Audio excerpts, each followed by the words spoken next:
How much should you tip? It's a dilemma.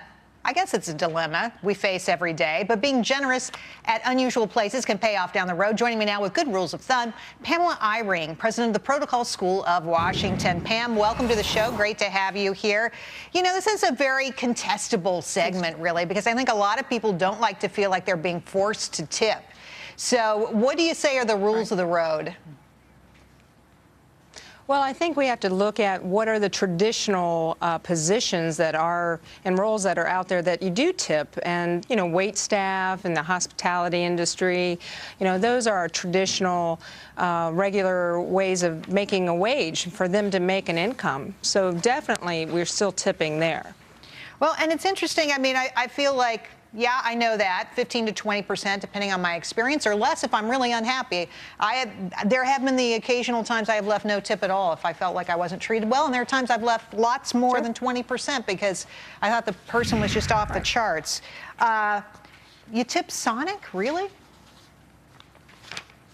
Well, with Sonic, you know, look at how you're served. If you're being serviced where they come out to you and they deliver food to you and bring you the necessities that you need for your meal, absolutely. Now, would you tip 20% to the Sonic young lady?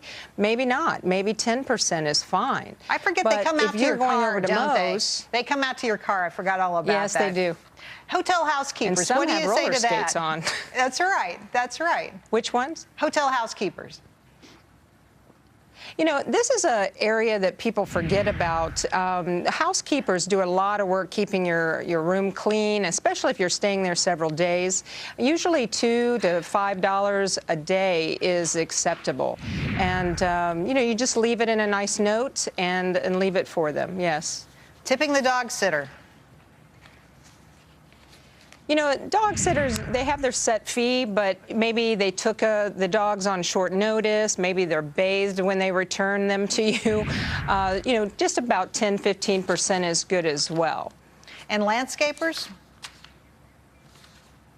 You know, landscapers, you're usually paying on a regular basis if they're coming Let me tell you, and I'm doing paying my one big event. landscaper like you cannot believe. The last thing I'm going to do is give him a tip. I mean, thousands of dollars to this man every single year. But if you have someone that's just cutting your grass and they do some extra services for you or do something for you that's, you know, cutting down trees and those things, you know, there's a payment for it. But maybe you've been using him for several years and he always is on time, dedicated, and you want to give him a tip at the end of the year or out of the, you know, season, that's fine. You don't have to tip every time you pay them. I guess you just have to use your own best judgment with people, whether you're going to give them a tip or not. I know in New York City here, everybody gets tipped, and they get tipped a lot, but it's different in different parts of the country as well. Right, Pam? Correct. You'll see, you know, more in the big cities and destination management, you know, destination areas is where a lot of the tipping occurs. You know, Florida, New York, LA, you're going to see more of those tips and higher tips too.